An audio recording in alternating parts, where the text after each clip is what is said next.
गरीब बहनों की सस्ती पानीपुरी। सूरजपुर नाम का एक गांव था। उस गांव में सावित्री नाम की एक औरत अपने परिवार के साथ छोटी सी झोपड़ी में रहती थी।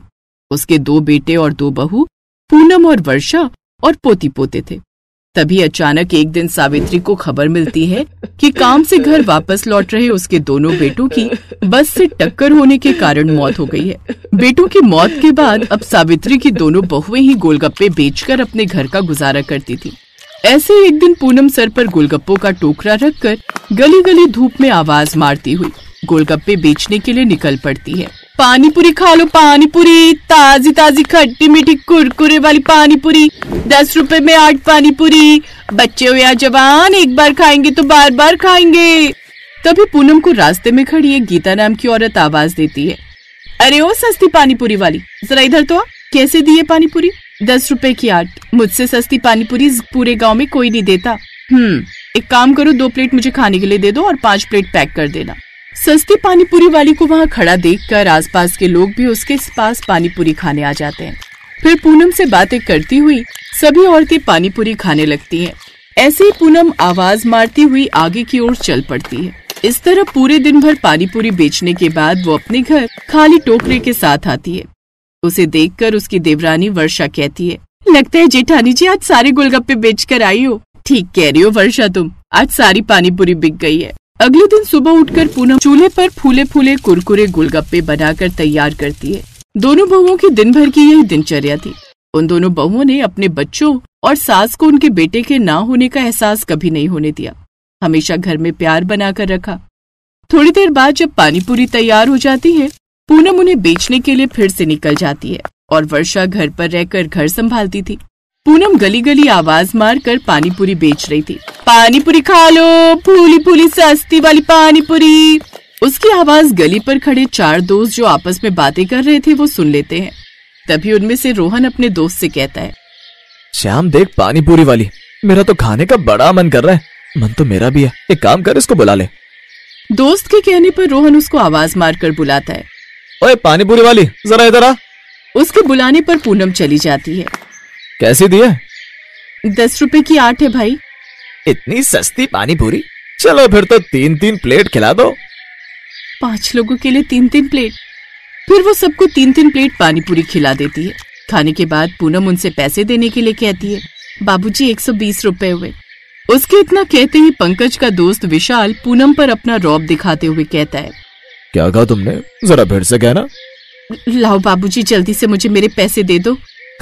जानती भी हो तुम किससे पैसे मांग रही हो? मैं इस गांव का दादा हूँ, दादा समझी। चलो निकलो यहाँ से। ऐसे मत बोलो बाबूजी, मैं एक गरीब औरत हूँ, पानीपुरी बेचकर अपने घर को चलाती हूँ। मुझ गरीब की हाय मत लीजिए। सुना नहीं तुमने? जाओ यहाँ से। और इन हाय बाय को मैं नहीं मानता हूँ, ठीक है? उसको गुस्से में देखकर पूनम वहाँ से उदास मन से सर पर टोकरा रखकर चली जाती है और मन ही मन बहुत परेशान हो जाती है, जिस वजह से उसकी पानीपुरी बेचने के लिए आवाज भी ठीक से नहीं निकल रही। तभी उसको रास्ते में खड़ी एक औरत दिखती है। तुम पानीपुरी खाओगी? नहीं बहन, आज नहीं खाऊंगी मैं। पूनम फिर से औरत के मना करने पर मुंह लटकाए हुए आगे की तरफ चली जाती है। इस तरह उसने गली गली चक्कर लगाए, मगर आज उसकी सारी पानीपुरी नहीं बिक पाई थी और जो बिकी भी थी उनके पैसे नहीं मिल पाए। फिर रात होने पर पूनम बेजान चेहरा लेकर अपने घर चली आती है। अपनी माँ का लटका मुंह देखकर और टोकरे में रखे गोलगप्पे देखकर बच्चे समझ जाते हैं, कोमल लगता है आज कोई भी बिक्री नहीं हुई है, इसीलिए माँ परेशान है। हम ताई को बोल देंगे कि कोई नहीं, वो सब्जी नहीं ला पाई बनाने के लिए, तो हम यही खा लेंगे। फिर दोनों बच्चे पूनम से कहते हैं, कोई बात नहीं माँ, आज पानीपुरी नहीं बिकी तो आप परेशान मत हो, हम लोग आज यही खाकर अपना पेट भर लेंगे। जी ताई जी, दीपक ठीक कह रहा है, हम पानीपुरी ही खा लेंगे। ऐसे ही कुछ दिन और गुजर जाते हैं। फिर अगले दिन पूनम एक उम्मीद के साथ गोलगप्पे बेचने के लिए निकल जाती है। जैसे ही पूनम थोड़ी दूरी पर जाती है तो देखती है कि कुछ आदमी विशाल को मार रहे हैं और विशाल खून से लथपथ जमीन पर पड़ा है। फिर पूनम अपना टोकरा सर से उतार कर उसके पास जाती है तो वो लोग भाग जाते हैं। अरे अरे भैया, आप तो वही आदमी हो ना जिसने मेरे पैसे नहीं दिए थे?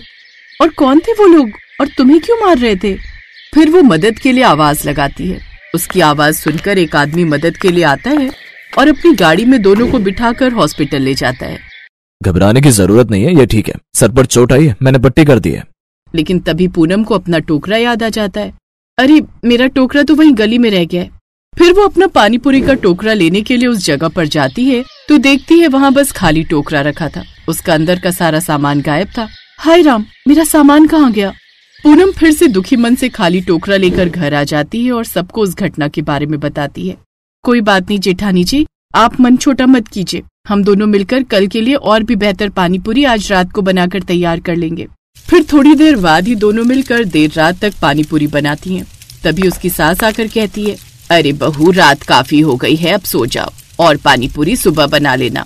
नहीं माँ, कल पानी पूरी बेचने के लिए जल्दी निकलना है। और अगले दिन पूनम पानी पूरी बेचने के लिए निकल जाती है और वो दूर दूर के गांव में भी पैदल सारा दिन गोलगप्पे बेचने निकल जाती। एक शाम जब पूनम गोलगप्पे बेचकर अपने घर आती है तो अपने घर पर विशाल को बैठा देखती है। अरे भैया, आप यहाँ पर? देखो भैया, हम गरीब लोग हैं, बड़ी मुश्किल से अपना गुजारा करते हैं, आप यहाँ से चले जाओ। घबराओ मत बहन, मैं यहाँ तुम्हें कुछ नुकसान करने नहीं आया हूँ। मैं तो तुम्हारा धन्यवाद करने आया हूँ। मैं कितना बुरा इंसान हूँ। उस दिन मैंने तुम्हारी पानी पूरी खाकर तुम्हें पैसे भी नहीं दिए, लेकिन फिर भी तुम मुझे हॉस्पिटल लेकर गई। कोई बात नहीं भैया, इंसान ही इंसान के काम आता है। हाँ बहन, ये बात मैंने तुमसे ही सीखी है। मैं अपने घमंड में इतना चोर रहता था कि हमेशा सब पर अपना रौब दिखाता था। मुझे उस दिन के लिए माफ कर देना मेरी बहन। मैंने तुम्हारे परिवार से अभी बात की। तुम्हारे घर में कोई भी कमाने वाला आदमी नहीं है। घर के हालात देखकर पता भी चल रहा है कि कैसे ही तुम्हारा गुजारा चलता होगा। इसीलिए देख बहन, तूने मेरी मदद की, अब मैं भाई बनकर तुम्हारी मदद करना चाहता हूँ। मेरी गाँव में एक खाली दुकान पड़ी है। मैं उस दुकान में तेरी पानी पूरी की दुकान खुलवाऊंगा। मैं तेरी कसम खाकर कहता हूँ, आज के बाद कोई भी गलत काम नहीं करूंगा। अपनी मेहनत से कमाकर खाऊंगा और कभी किसी गरीब का दिल नहीं दुखाऊंगा। विशाल अपनी दुकान को भाई होने के नाते पूनम के नाम कर देता है। अब पूनम और वर्षा दोनों मिलकर बाजार में अपनी सस्ती पानीपुरी की दुकान खोल लेती हैं, जो बहुत अच्छी चलने लगती है, जिससे अब पूनम को गली गली घूमकर पानीपुरी नहीं बेचनी पड़ती थी और धीरे धीरे उनके गरीबी के दिन दूर होने लगते हैं। सब लोग खुशी खुशी रहने लगते हैं।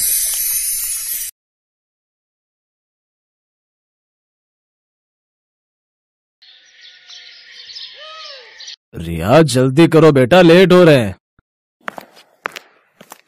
लो आ गई पापा, अब चले। हाँ, कितनी देर लगाती हो तुम तैयार होने में? कॉलेज मुझे जाना है या तुम्हें? वैसे पापा, आप भी तो रोज जाते ही हो मेरे साथ। अरे वो तो मैं तुझे छोड़ने जाता हूँ। हाँ, और बस एक आप ही ऐसे पापा हो जो अपनी बेटी को रोज कॉलेज छोड़ने और लेने जाते हो। क्यों, तुझे कोई दिक्कत है क्या? हाँ बिल्कुल दिक्कत है। पता है, मेरी सारी सहेलियां मजाक बनाती है मेरा, कहती है लो पापा की बेबी परी आ गई। तो ये तो अच्छी बात है ना, तू है ही अपने पापा की परी। रहने दो ना पापा, बातों में आपसे तो कभी नहीं जीत पाऊंगी मैं। रिया की बात सुनकर रामलाल हंस देता है और कार चलाने लगता है। रास्ते में रामलाल पुराने दिनों की यादों में खो जाता है। रामलाल का छोटा सा और सुखी परिवार था, लेकिन फिर एक दिन रिया की माँ की मौत हो गई और तब से रामलाल ने ही फैक्ट्री और रिया दोनों को अकेले ही संभाला। और फिर कॉलेज पहुँचने के बाद ओके पापा बाय।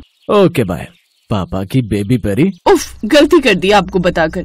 बाय। ठीक है बाय। और सुनो, मैं शाम को टाइम पर आ जाऊंगा, ठीक है ना? रामलाल अपनी इकलौती बेटी रिया से बहुत प्यार करते थे। वैसे तो रिया थोड़ी चंचल और जिद्दी थी, पर दिल की बहुत अच्छी थी। शाम को तय वक्त पर रामलाल अपनी कार से रिया को लेने उसके कॉलेज पहुंच गए। तभी उसने देखा कि रिया वहां खड़े कुछ लड़कों से बात कर रही थी। फिर रामलाल ने कार का हॉर्न बजाया तो रिया फौरन कार में आकर बैठ गई। और फिर ये लड़के कौन थे? अब वो मेरे क्लासमेट्स थे पापा, मुझसे नोट्स मांग रहे थे। पक्का ना, कोई और बात तो नहीं है? वरना कुणाल को बता दूंगा। क्या पापा? कुणाल का नाम सुनकर रिया शर्मा गई। दरअसल कुणाल रामलाल के जिगरी दोस्त महेंद्र का इकलौता बेटा और महेंद्र के पूरे एम्पायर का इकलौता वारिस था। बचपन में ही रामलाल और महेंद्र ने उन दोनों की शादी तय कर दी थी और ये बात कुणाल और रिया दोनों जानते थे। खासकर रिया तो बस कुणाल और अपनी शादी का ही इंतजार कर रही थी। वो कुणाल को पसंद करती थी। और फिर आधे रास्ते में चलो उतरो। क्या हुआ पापा? अरे पानी पूरी नहीं खानी तुझे? हाँ, यू आर द बेस्ट पापा। जल्दी से 2 प्लेट पानी पूरी लगा दो यार। जी सर। ये लीजिए मैम। हाँ भाई, कुछ भी कहो, तुम्हारे हाथों में जादू है यार। कभी टिक्की और पापड़ी चाट खाकर भी देखिए सर, उतना ही टेस्टी बनाता हूँ। भाई आज नहीं, कभी और खाऊंगा। चलो अब चलता हूँ, ये लो अपने पैसे। नहीं सर, पिछली बार के बच गए थे, आज हिसाब बराबर हो गया। अरे मुझे तो याद भी नहीं था। कोई बात नहीं सर, मुझे तो याद था ना। रामलाल ने ओम के कंधे पर हाथ रखा और मुस्कुराकर वहाँ से चले गए। फिर रास्ते में ये लड़का मुझे बहुत अच्छा लगता है। सबकी मदद करता है और देखा तुमने कितना ईमानदार भी है। पापा ऐसा भी कुछ खास नहीं है उसमें, आपको तो बस सबकी तारीफ करने की आदत है। नहीं बेटा, तुझे पता है एक शाम मेरी गाड़ी का टायर पंक्चर हो गया था, तब तो मैं उसे जानता भी नहीं था। मेरे घुटने में दर्द था, इसीलिए मैं चाहकर भी टायर चेंज नहीं कर पा रहा था। तब वो लड़का आया और उसने मेरी मदद की और बदले में एक पैसा भी नहीं लिया मुझसे। हाँ तो ये तो कोई भी कर देता। नहीं, कोई भी नहीं करता है। बहुत मतलबी है आज के जमाने के लोग। नहीं पापा, कुणाल को देखा आपने, वो कितना केयरिंग है। हाँ वो भी है। अच्छा सुन, तेरा कॉलेज खत्म होते ही मैं कुणाल से तेरी शादी की बात करूंगा। रामलाल चाहते थे कि कुणाल और रिया की शादी जल्द से जल्द हो जाए, लेकिन फिर एक हादसे में कुणाल के पिता महेंद्र की मौत हो गई और शादी की बात टल गई। फिर एक दिन कॉलेज में। Hi Riya. Oh wow, what a surprise. आज तुम्हें रिसीव करने में आया हूँ।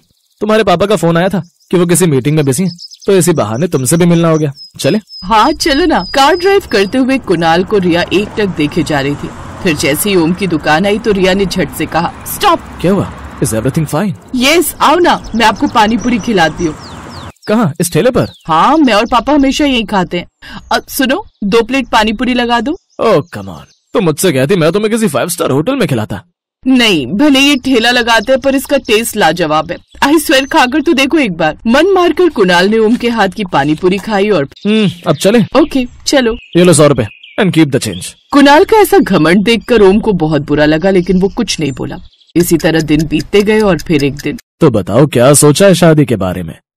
I'm ready uncle. वैसे भी मेरे डैड ने आपको प्रॉमिस किया था कि मैं रिया से ही शादी करूं, तो मुझे तो उनका प्रॉमिस पूरा करना ही है। बस मैं यही सुनना चाहता था। तो बेटा डेट फाइनल करा लें। हाँ अंकल, पर उससे पहले कुछ जरूरी बातें करनी थी आपसे। रिया आपकी बेटी अकेली है, तो शादी के बाद तो वैसे भी आपका सब कुछ मेरा हो जाएगा और मुझे अपने प्रोजेक्ट के लिए थोड़े अमाउंट की जरूरत है। तो मैं सोच रहा था कि आप क्यों ना अभी ही अपनी फैक्ट्री मुझे दे दें। 50 लाख के आसपास की तो बिकी जाएगी, राइट? कुणाल की बातें सुनकर रामलाल हैरान थे। तभी कुणाल ने आगे बोलना शुरू किया। आप चिंता मत कीजिए अंकल, मैं वो पूरे 50 लाख अपने प्रोजेक्ट में इन्वेस्ट करने वाला हूँ और फिर ये रकम कुछ ही सालों में चौगुनी हो जाएगी। पर बेटा मेरे पास ले देकर वही फैक्ट्री है, फिर मैं क्या करूंगा? ओह कम ऑन अंकल, अब आप रिटायर हो जाइए, आपके लिए मैं नौकर वगैरह का इंतजाम कर दूंगा। कुणाल का ये रूप देखकर रामलाल बहुत दुखी थे, लेकिन रिया की खुशी के आगे वो मजबूर थे। ना चाहते हुए भी उन्होंने एक बहुत बड़े बिजनेसमैन को अपनी फैक्ट्री बेच दी और एडवांस के तौर पर उनसे 20 लाख रुपए ले लिए। कार में रिया अपनी शादी की बातें किए जा रही थी और उधर रामलाल गहरी दुविधा में थे। इसी उधेड़बुन में रामलाल का ध्यान हटा और उनकी कार का एक्सीडेंट हो गया।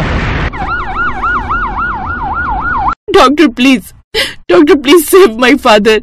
आपको भी चोट आई? आप बैठिए, हम जल्दी कुछ करते हैं। एक्सीडेंट में रिया को तो मामूली चोटें आई थी, लेकिन रामलाल बुरी तरह से घायल हुए थे। और फिर देखिए आपके पापा को सीरियस इंजरी हुई है, हमें जल्द से जल्द ऑपरेशन करना होगा। आप जितना जल्दी हो सके 10 से 15 लाख का इंतजाम करिए। इतना कहकर डॉक्टर ऑपरेशन थिएटर में चला गया और इधर रिया ने अपना सिर पकड़ लिया। उसे समझ में नहीं आ रहा था कि वो क्या करे। तभी उसने अपना फोन निकाला और कुणाल को फोन कर सारी बात बताई। कुणाल प्लीज पापा को बचा लो। बचा लो? अंकल ने अपनी फैक्ट्री बेचकर जो पैसा लिया उसे यूज करो ना। और हाँ सुनो, वैसे तो बात 50 लाख की थी, पर अब 40 भी मिलेंगे तो भी मैं तुमसे शादी कर लूंगा, ठीक है ना? Don't worry. उसने अगला फोन अपने पापा की फैक्ट्री के मैनेजर को किया और सारी सच्चाई जानने के बाद उसका दिल बैठ गया। हे भगवान, अब मैं कहाँ से लाऊं पैसे? पता नहीं पापा ने पैसे कहाँ रखे हैं, ये भी कोई नहीं जानता। रिया माथा पकड़कर हॉस्पिटल में बैठी थी कि तभी वहाँ ओम आया और उसके हाथ में एक ब्रीफकेस था। मैडम, आपके पापा ये बैग मेरे ठेले पर ही भूल गए थे। अब मुझे तो पता नहीं था कि आपके पापा का है, और इसके मालिक का पता लगाने के लिए मैंने इसे खोलकर देखा था। इसमें ढेर सारे पैसे हैं मैडम जी। मैं इसे लेकर आपके घर गया तो पता लगा कि सर का एक्सीडेंट हुआ है। आप दोनों ठीक तो है ना? रिया ने झट से बैग खोला तो उसमें वाकई 20 लाख रुपए थे। रिया को लगा कि ओम उसकी जिंदगी में फरिश्ता बनकर आया है। उसने झट से काउंटर पर सारे पैसे जमा कर दिए और फिर ओम को सारी बात बताई। ओम अगले 2 दिनों तक रिया के साथ अस्पताल में ही रुका रहा। ऑपरेशन के 2 दिन बाद रामलाल को होश आया तो सामने ओम और रिया बैठे हुए थे। सर आप ठीक है ना? अरे ओम, तुम यहाँ कैसे? सर वो आप अपना पैसों का बैग मेरी दुकान पर भूल गए थे, मैं तो वही देने आया था। पापा डॉक्टर्स ने 15 लाख रुपए मांगे थे, मुझे कुछ समझ नहीं आ रहा था और कुणाल वो तो बहुत बड़ा लालची और धोखेबाज निकला। ओम हमारे लिए फरिश्ता बनकर आए पापा, 2 दिनों से ही अपने घर नहीं गए, मेरी और आपकी देखभाल करते रहे पापा। ये नहीं आते तो पता नहीं क्या हो जाता। ये कहकर रिया रोने लगी। अब सब कुछ तुम्हारे सामने है रिया। एक कुणाल है जिसे तुमसे नहीं सिर्फ मेरे पैसों से प्यार है, और एक ओम है, दिलदार, सच्चा और ईमानदार। अगले ही पल रामलाल ने ओम के हाथ में रिया का हाथ रख दिया। कुछ दिन बाद रामलाल पूरी तरह ठीक हो गए और उन्होंने धूमधाम से रिया और ओम की शादी करा दी। Best buddies.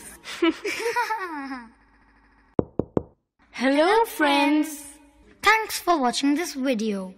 अगर आपको ये वीडियो पसंद आया है तो प्लीज लाइक, सब्सक्राइब, कमेंट्स करें इस वीडियो पर और हाँ, शेयर करना भी ना भूलें। और भी मजेदार वीडियो देखने के लिए नीचे दिए गए बेल आइकॉन को दबाएं। देखते रहिए बेस्ट बडीज।